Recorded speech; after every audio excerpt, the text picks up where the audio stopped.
Situs Linggayoni, peninggalan sejarah di Desa Wonorejo. Candi Linggayoni atau masyarakat sekitar sering mengenalnya dengan nama Candi Wonorejo.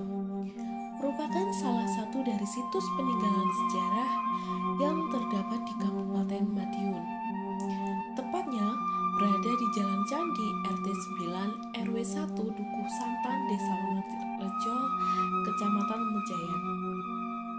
Tempat ini dijadikan sebagai objek sejarah, wisata, dan juga cagar budaya yang dimiliki Kabupaten Madiun, sekaligus menjadi ciri khas dari Desa Wonorejo sendiri.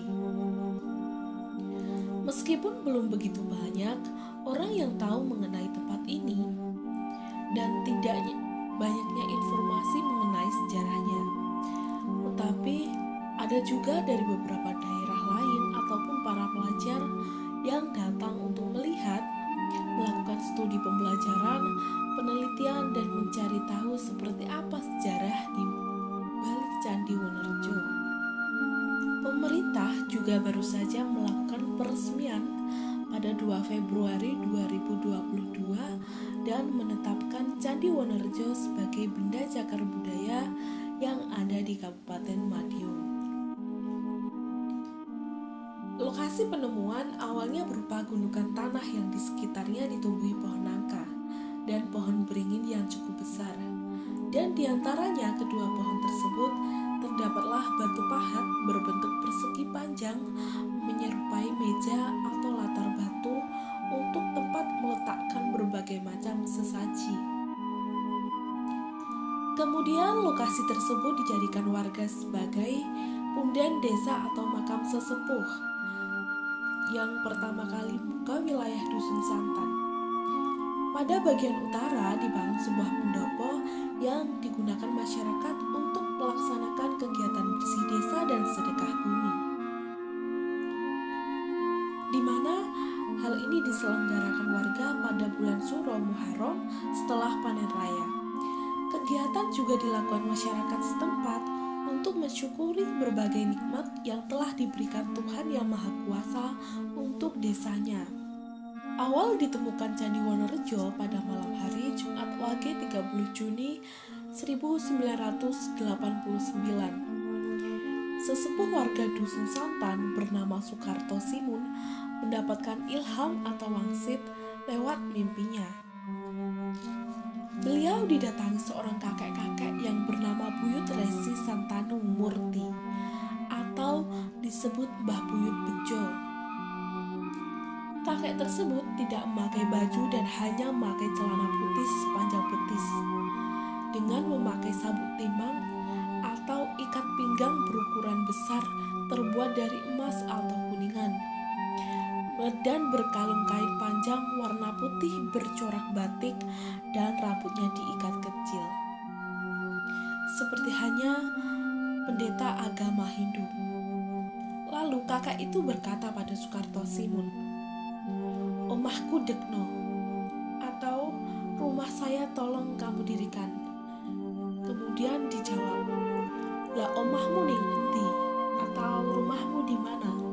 Setelah bertanya demikian, tetapi kakak itu tidak menjawab, tapi langsung memegang tangan Bapak Sukarto Simun dan menuntun menuju punden. Tetapi baru 2 langkah di sekitar gundukan tanah, kakak itu langsung menghilang dan Bapak Sukarto Simun terbangun. Dari mimpi itu, Bapak Sukarto Simun naik ke gundukan tanah di bawah 2 pohon besar tersebut. Dari situ beliau merasa dituntun bahwa tempat itu adalah maksud dari mimpinya semalam. Candi ini merupakan sebuah bangunan dari batu bata merah berdenah persegi berukuran sekitar 14 kali 14 meter.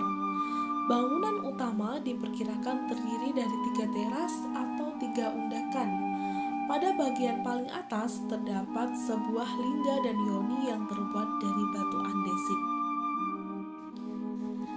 Lingga memiliki ukuran tinggi 70 cm dan lebarnya 31 cm. Sedangkan yoni memiliki panjang 163 cm dan lebarnya 120 cm dan tingginya 92 cm dengan berat yang ditaksir lebih dari 2000 kg. Diperkirakan candi menghadap ke barat, Cerat pada Yoni menghadap ke utara, dan diperkirakan di sisi tersebut awalnya terdapat arca Durga, sedangkan di sisi timur terdapat arca Ganesha. Di sisi selatan terdapat arca Agastya atau Siwa Mahaguru. Namun ketika dilakukan pemugaran oleh Dinas Purbakala di Jawa Timur, arca-arca yang melengkapi itu tidak lagi dijumpai. Di keempat sudut candi terdapat 4 buah umpak-umpak yang digunakan sebagai tiang penyangga atap candi. Candi Linggayoni di Desa Wonorejo diyakini masih berhubungan erat dengan Kerajaan Majapahit dari bentuk bangunan candi yang sederhana dan berundak-undak, serta candi terbuat dari bata merah yang sering dijumpai sebagai bahan utama pembuatan candi dan bangunan pada periode Majapahit. Linggayoni adalah lambang kesuburan, yaitu dengan cara menyiramkan air pada lingga dan kemudian air yang mengalir melalui ceret yoni ditampung dan selanjutnya disiram pada tanaman padi atau tanaman lain, atau percikan kepada pemujaannya, dan dapat juga dipercikan di sawah maupun ladang. Linggayoni juga sebagai lambang laki-laki dan perempuan. Kata lingga berasal dari bahasa Sanskerta di samping arti yang lainnya. Lingga berarti tanda padanan halus, kemudian kemaluan laki-laki. Lingga antara lain berarti simbol atau lambang jenis kelamin laki-laki. Fungsi lingga dalam agama Hindu meliputi beberapa aspek. Yang pertama, meningkatkan dan memantapkan srada, keimanan atau keyakinan mendalam umat dalam rangka menumbuhkan bakti yang akan membentuk kepribadian umat manusia dengan moralitas tinggi yang pada akhirnya meningkatkan akhlak luhur masyarakat.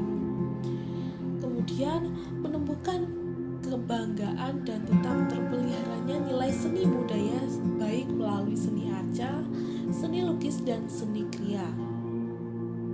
Yang ketiga, memupuk kebersamaan di kalangan umat Hindu dalam mewujudkan sarana pemujaan, utamanya dalam kaitan dengan sakralisasi dan memfungsikan simbol-simbol dibuat tersebut.